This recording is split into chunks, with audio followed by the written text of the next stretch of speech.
Actually, in Mela area, we have two locations which is allotted to us, and we are providing tickets there.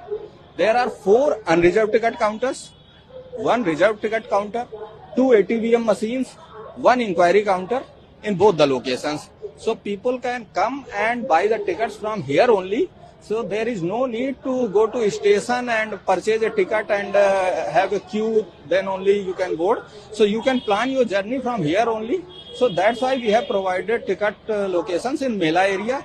Here you can see there are some informations also that from which station, for which direction you can board the train, which enclosure is in which color code and which direction it will move. So there are some basic passenger amenities provided in the Mela area so that people will get comfortable and get a ticket and plan their journey from here only. Sir हम ये भी देख रहे हैं कि मौनी अमावस्या को लेकर के बड़ी संख्या में लोग पहुंच रहे हैं, वो रेलवेज का सबसे ज्यादा इस्तेमाल करेंगे। तो आप how much crowd you are expecting to surge in Prayagraj on Mauni Amavasya sir? And on the second term, sir, what arrangements railway is planning on Prayagraj Junction and across the 9 railway stations in Prayagraj, sir? देखिए, मौनी अमावस्या हमारे लिए सबसे important पर्व है। जो state government ने हमको आंकड़ा दिया है उसके अनुसार, जैसे मकर संक्रांति में हम लोगों ने देखा था कि लगभग 3.5 करोड़ लोगों ने स्नान किया था।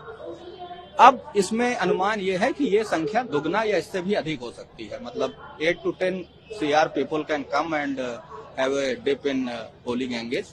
So उसी हिसाब से हमें एक्सपेक्टेड है कि हमारे यहाँ भी क्राउड ऑलमोस्ट डबल होगा जो हमने देखा है मकर संक्रांति के दिन। मकर संक्रांति के दिन केवल NCR ने 100 से अधिक मेला स्पेशल ट्रेन चलाई थी, और जो प्रयागराज क्षेत्र के 9 स्टेशन आते हैं, जिसमें से हमारा जो प्रयागराज संगम स्टेशन है वो बेसिकली बंद रहता है ड्यूरिंग पीक डेज, बट बाकी 8 स्टेशन है हमारे जिनसे हम सर्व करते हैं। ये 8 स्टेशन से हमने मकर संक्रांति में लगभग 150 स्पेशल ट्रेन चलाई थी, और हम ये तैयारी कर रहे हैं कि उस समय हमारा जो पीक पीरियड चला था वो तकरीबन 16 घंटे का था। 16 घंटे तक हमारे यहाँ क्राउड मैक्सिमम था, और हर घंटे पे हमने 5-6 स्पेशल ट्रेनें चलाई थी। अब हमें ये अनुमान है कि ये जो हमारा पीक पीरियड होगा ये ऑलमोस्ट 36 आवर्स रहेगा। तो हम लोग इस हिसाब से प्लानिंग कर रहे हैं कि हम लोग 36 आवर्स तक मैक्सिमम मेला स्पेशल ट्रेन चला सकें। तो इसलिए हमने मौनी अमावस्या और उसके बाद के भी 2 दिन, क्योंकि वो भीड़ का जो स्पिल ओवर जाता है लंबे समय तक के लिए, तो हम ये एक्सपेक्ट कर रहे हैं कि हम लोग 36 घंटे या 48 घंटे तक लगभग 400 से ज्यादा मेला स्पेशल ट्रेन चलाएंगे। इसके अलावा हमारी रेगुलर ट्रेन होंगी। बाकी हमने अभी जैसे मकर संक्रांति में देखा, तो जो हमारी प्लानिंग थी लोगों को इनक्लोजर के माध्यम से उनके स्टेशन में प्रवेश कराना, लोगों को पैसेंजर एमिनिटीज प्रोवाइड करना, उनको यात्री आश्रय शेड प्रोवाइड करना, वो सारी हमारी जो एमिनिटीज थी उनको हम और स्ट्रेंथन कर रहे हैं। और हमने बहुत अपना जो प्लान्ड वे में जैसे मैनेज किया हुआ था उसी के हिसाब से इसमें भी हमें अनुमान है कि हम लोग उसी तरीके से और इसको बेहतर कर पाएंगे। हम अपने यात्री आश्रय शेड की जो लोगों को होल्ड करने की क्षमता थी, रिजर्व खासकर आरक्षित श्रेणी के जो यात्री थे वो और बढ़ा रहे हैं।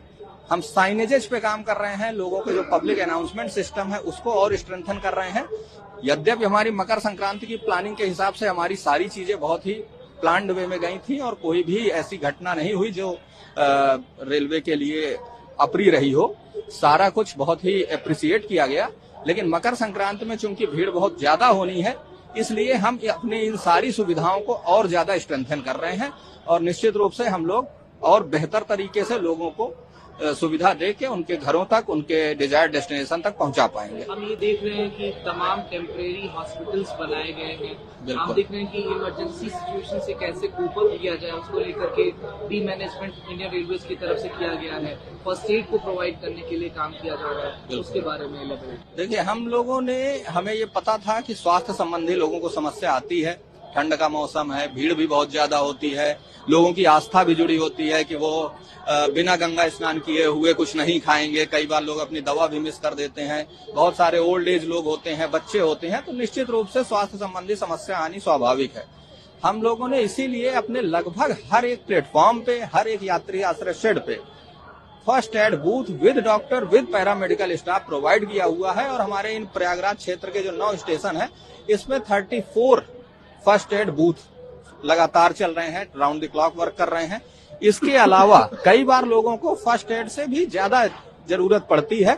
इसके लिए हम लोग ऑब्जर्वेशन रूम बना रहे हैं, जहां पे हम बनाए हुए हैं, जहां पे हम लोग सेकेंडरी स्टेज का ट्रीटमेंट दे सकेंगे, ताकि लोगों को वैसी भी कोई अगर बड़ी दिक्कत आती है तो भी हम उनका इलाज कर सकें। हम लोग ने एम्बुलेंस लगातार रखी हुई है ताकि लोगों को उनके हॉस्पिटल तक अगर पहुंचाने की जरूरत हो तो पहुंचा सके।